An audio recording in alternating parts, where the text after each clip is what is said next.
welcome to this new series of videos for my channel that I now plan to do more frequently alongside the publication of the third edition of the book of qualitative data analysis with ATLAS.ti, which is now updated for version 8 and also the Mac version. You will find the instructions for the Mac version online. The book, the printed version of the book, will be the instruction for the Windows version. In this presentation, I first walk you through the main ideas, the main process of how to build an effective coding system. And if you're familiar with my little drawings in the book, well, this is my data landscape. And at this stage, when you're thinking about how you better structure your code system, well, you probably have maybe 150, 100, 200 codes, yeah, but the initial coding process, you've just labeled things in your data, and now you have a long list of codes, and you wonder how you might structure the code list, like what you see here in the data landscape. Well, everything is kind of loosely marked. There's some roads here, and there's some houses, and there's some people, there's some flowers, there's a mountain, but it's not described yet very thoroughly. It's just like pinpointing out where there's some interesting stuff in your data. So now we have to go to the next step, and well, before I tell you how this is done, maybe let's talk a little bit about why this is important. Yeah. First thing, it will also help you to find a way around your code system, because navigating 100, 150, 200 codes, maybe even 300, and yeah, needs a bit order and structure in your code system. Otherwise, you get lost or can only use the search field to find something. And the two next points kind of go together. It adds transparency to your research, so it's easier for other people to actually see what you're doing, what your main themes are, and yeah, and through understanding what you're doing, it adds transparency to your research process. Because if my rule of thumb, it's you can't really say precisely in qualitative research. With the master thesis, you might have 80 codes, but some larger projects, if you have like 80 interviews, so it's a bigger team project, you might actually need 300 or 400 codes. Yeah, if above that, it's probably very exceptional. So if you at this stage already have 600 codes and wonder what you do, you probably have been a splinter or a splitter. Yeah, that's what the second video tutorial is about. But let's focus more on the general, and then this video tutorial talks about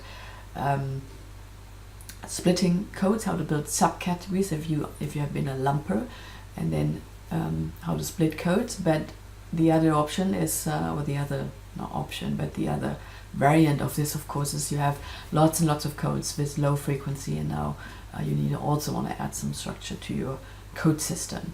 And then you end up with probably 12 to 25 categories. And this is easier for a third person to understand, or a second person. If you go through your list of themes or major content, major categories that you found, 12 to 25 categories, something you can communicate.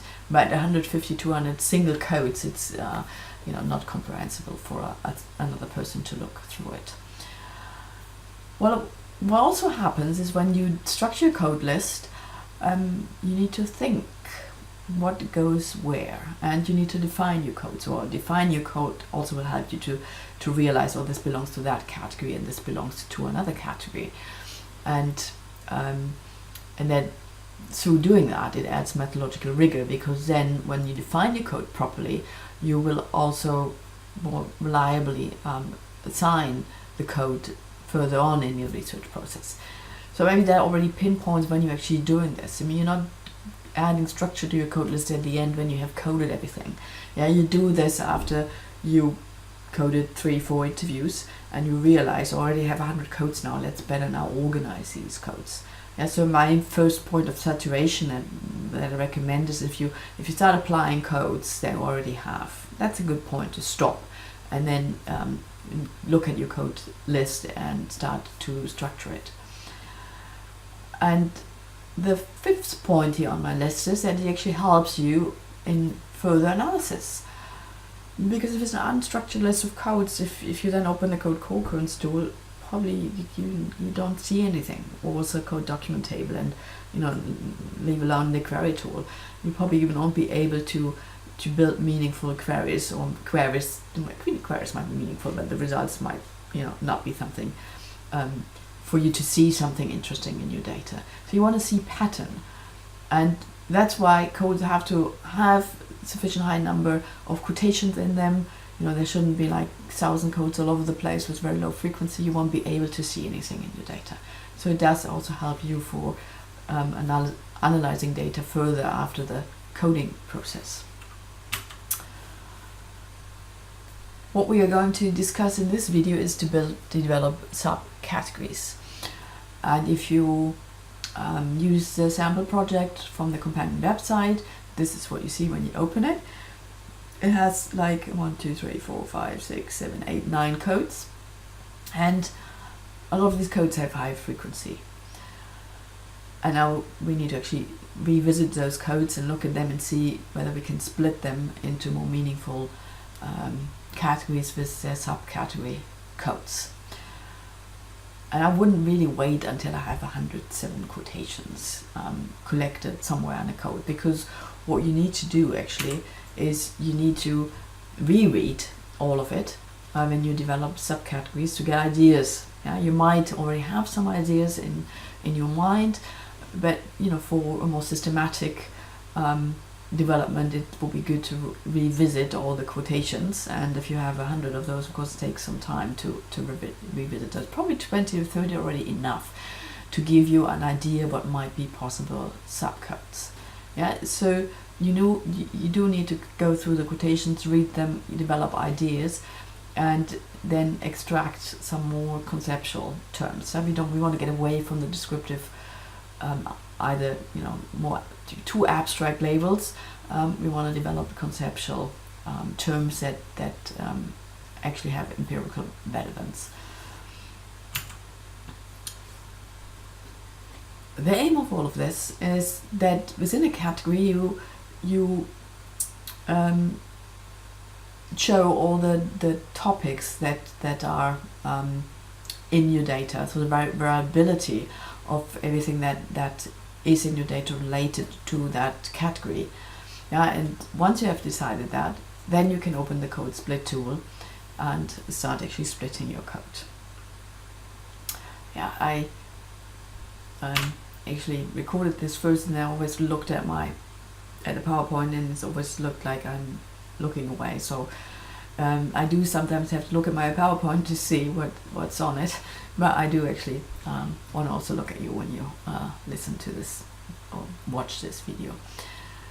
So once you open the split code tool, Atlas gives you two options, and then you can add further codes, and then you can also name those subcategory codes.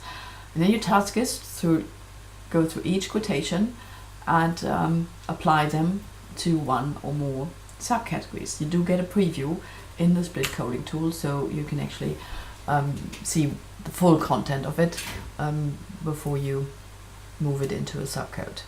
So what you see here on the screen, the first quotation is has been assigned to subcategory 4, and the second one to actually 3 subcategories. This you can do if for any just general qualitative data analysis procedure, but if you're interested in intercoder agreement, this is a no-go. Yeah, you cannot apply multiple subcategories to the same quotation. Those codes need to be mutually exclusive. I mean, one thing, the codes within the subcategory should be mutually exclusive, so every subcategory actually means something else, and then you should be able to assign only one specific subcategory to a quotation. But that's only a requirement for intercoder agreement. Yeah, for other type of analysis, it's perfectly fine. So what you probably do in intercoder agreement, if you feel like, oh, there are like 3 things mentioned, you need to modify the quotations so they are smaller, and you can apply a unique subcategory to the quotations. Yeah. So you go through, apply it, and then you click on split, and this is how your code list looks after splitting. The aim should be that all of the quotations are distributed into subcategories, and then you add like a header, title, main category code. And I always do that for a number of reasons. After splitting that, you recreate that code. I do use capital letters, so it looks more like a title, and it's empty. But you do the splitting after 2, 3, 4 interviews, maybe even after the first interview already, depending on your analytical approach. Yeah, and then you continue coding, and then you come across something that doesn't quite fit any of your subcategories, but it does fit the main theme. Yeah, so you just put it into the main category code and collect it there again. And once you have 5, 6, 10 quotation there again, then you go again through a splitting process. I need to show you in the software, with the current implementation in the Windows version, you cannot do like second and third rounds. You have to kind of do this the old manual type of way in splitting. The Mac version has or will be implementing the split code tool in version 8.4, and they have done a slight variation on it. So actually, multiple rounds are actually possible, and I hope the Windows version will change the tool slightly as well. I think you will still figure out how it works then. But that's kind of the aim of the whole process, and let's move over to ATLAS.ti now.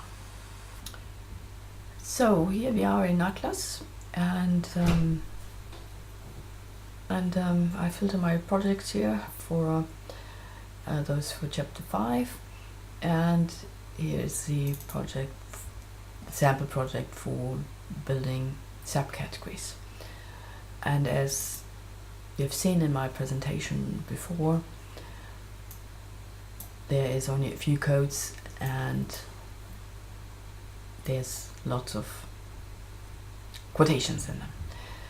So we actually want to split the FX positive quotation, and as I mentioned before, well, we should maybe read at first what's behind it, so we have ideas for developing subcategories.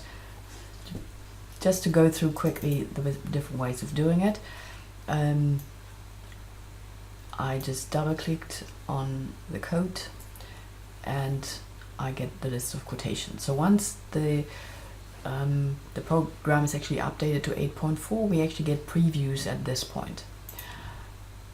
Right now we only get the list, and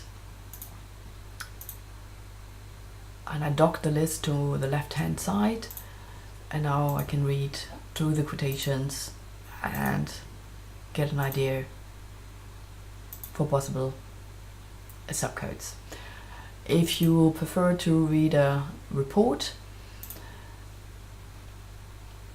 well, you can also create a report at this stage and say I want to read the selected item. Well, probably no comments at this stage, but it doesn't hurt. I want to read all the quotation, and of course not only the list, I want the content. And then you can create a report and then read everything in the report. It's just coming up on my other screen. And then I can scroll here. It's maybe a bit easier to read. I don't have to click all the time. But once you have the previews, it might be, you know, a more efficient way to go through them. If you want to actually have an Excel report, you have to go to the quotation manager. Here we only get the codes with comments. So if you want to read a quotation in Excel or want to export them, I select the code here, and now the list is filtered by only the positive effects of parenting quotation, and I want to output the filtered items, and I don't want the name, I want the quotation content, and maybe some other codes that occur, maybe the reference. Yeah, but in Excel it's easy to just get rid of columns that you actually don't want. Yeah, so here I have my Excel report, and just having the quotation ID, the content, and if there have been other codes applied, they will be shown. I'm scroll too fast. They will also be shown here in that column. Currently, if you curious about the reference, this is a number of characters. ATLAS 8 cannot count paragraphs, and that will remain like that throughout version 8. So this is, the quotation starts at character 26,603 and stops at character 26,874, but at least you have a reference in your data. So let's assume that we have decided what subcategory codes we want. Then we click on the split code button, and let's just add maybe 5 codes. And it does do the prefix automatically. If you want a different prefix or a shorter one, well, maybe you rename the code before you go into the split coding tool. So we have decided, you've seen in the data that, people actually report something about improved relationships when they have children. They also report something on personal growth and about purpose in life. And they do, apart from all the other stuff, they do also give you lots of positive emotions. What can happen when you go through that you come across some quotation that you think, why did I code it under positive effects? I don't think it belongs there anymore. So the easiest way is to have a subcode review, because then it's easy to find those codes rather than not to add them, because then you have these free quotations somewhere floating around and it's difficult to find them. So I would recommend to do like a review code, or if you already know that you want to get rid of them, do discard, and then you can just delete them after you split it. So you can basically kind of ignore, what's here. That was kind of a nice idea that you can see everything else, but at this stage you probably just have done your initial coding, and you might not have written lots of extensive or analytical memos yet and things like that. So in the updated version of the tool, this is going to it's going to go. In this context, I do want to, I do distributed all of the quotations, and there won't be any orphan quotations. Orphan quotation means codes or quotation that I actually don't add or assign to a subcategory code, and they would, don't have any code. That's why they're orphans. You might decide to want to copy the comment. If you already have written a comment, at least then you have the description of the main theme. So what you need to do now is you select a code and decide which one should go into that subcode 1. And the way it's implemented now, I suggest you go through code 1 by 1, because the list will get shorter and shorter. So you read it here, you see the preview down here, you read it and you say, oh yeah, that belongs to subcode 1. I'm not doing it like properly now, yeah? I'm just distributing stuff without assigning them to the right category. Oh no, this is not about improved relationship. This is not also, that not, yeah. But that is, then you kind of go through and, decide all of this might be about improved relationship. Then you take the second code, and actually has been a lot on personal growth. And if you get a clue already by reading the first, couple of words, you might do multiple selection, but then of course there's no preview for it. So I don't want to drag this too long, yeah. But the more code I go through, the more codes I go through, and of course the fewer I have to distribute, so the quicker it goes to go through the list again. Yeah. So and here I decide, well, it might be 3 and 4 actually. Yeah, and then you can also add 2 of your subcodes, and you see also here that I have assigned subcode 3 and 4. And as mentioned before, you don't do that for intercode agreement, but for everything else, no problem. And now, yeah, I have to get rid of the 4 again. Yeah, that's why I wouldn't like to decide on each quotation separately, because then you always have to click, and then you don't see that, or you forget that it's still activated an option, and then you have to do lots of undo. Yeah, let me show how that works. If you decide, oh, that it's not about quotation 3, then a subcode 3, then you can also just do remove and decide on another one. Yeah, and let's kind of put all of this to subcode 4. I'll do a few more on 3.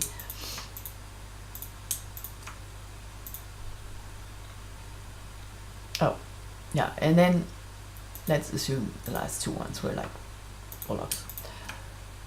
There's also some interesting, I think there might be a comment in there twice in the data. And you decide, well, review those and decide what's happening here. And once you have distributed all codes, you can click on split. Yeah, and then as there's a prefix, all of it is now sorted nicely underneath each other. I add now the category label in capital letters, effects positive, and you always have to follow the alphabet and spell it exactly the same way as your subcategory code. As I use code groups also to navigate, it's a good point, good time now actually to create a code group, which you don't have to use capital letters for, but you can do however you want, and maybe shorten it a bit. And I also give it a color at this point. So that means all codes that have a color, they're already in some category system. All codes that do not have a color, I still have to look at them. I have to see what I'm doing with those. And once the code list gets longer, well, it's just easy to just navigate via the code groups. So the code groups are filter. They help you navigate. They help you answer questions later on. If you then sometimes want to ask something on the aggregate level, which means the code group has of course all the quotations of all of these codes in it, and so sometimes you do want to use a code group in for analytical purpose later on. But a code group is not your category. The category is this. The category is the title code with all of these subcategory codes. Think of the code group like as additional layer on top that does represent your category, and you can and sometimes you do want to filter by category, and that's why you need the code group on top. Don't leave all of your codes like unsorted, not prefix, and just collect things via the code group. We will see that even more in effect when you start working from descriptive label up to categories. So don't mistake code groups for categories. Yeah, they might represent a category, but generally there are filters that help you ask questions about your data, or to more efficiently kind of browse through your code list. Yeah, that's what you need to know for the first round. So I just actually wanted to end the video, but then I thought, oh, well, maybe I better show you how you deal with subsequent coding. So I pretend now, I'm just opening a document here, I pretend now I continue to code. Just move the margin a bit in the middle. But I would advise, if you use the Explorer, you can use it for coding, but this might be a bit more efficient because you only have the codes. You're not distracted by by everything else around in the Explorer. So you do have also the code list view here. I just pointed out because sometimes people don't even know that they have it. So you can, in addition to the Project Explorer that shows all, you can actually just show codes or just show documents or just show quotations or memos or any of the other entities. So for coding, I suggest that you just use the list here. So I'm just coding something arbitrary here. I code because I don't know now where to put it. So I code with the main category code.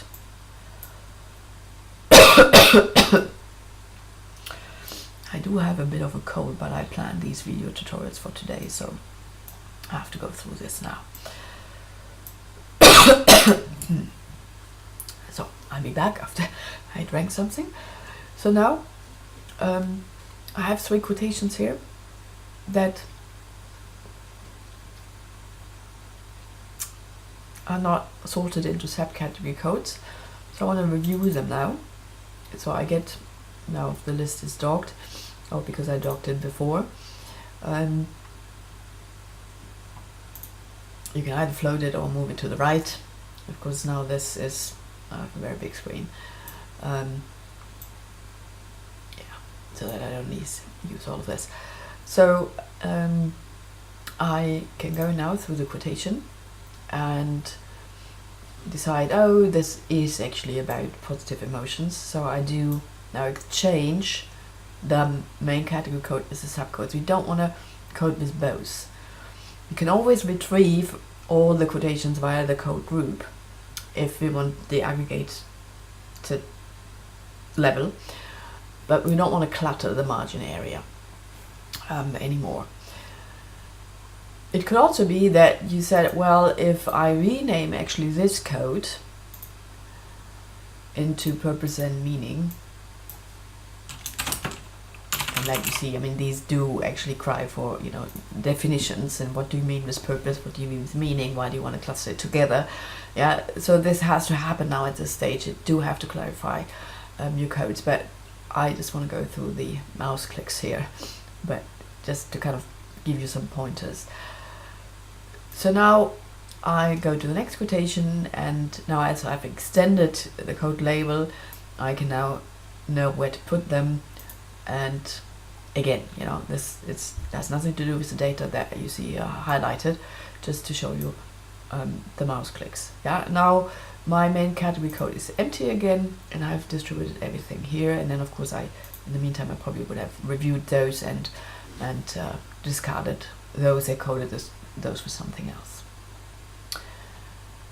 So this is what you need to know, how to build subcategories. Do leave questions if something was unclear, so I can maybe also, you know, update the video if there's something unclear, or respond to your questions in the comments of this video. And I probably see you again for the second video on this, on how to build categories from descriptive label. So see you then.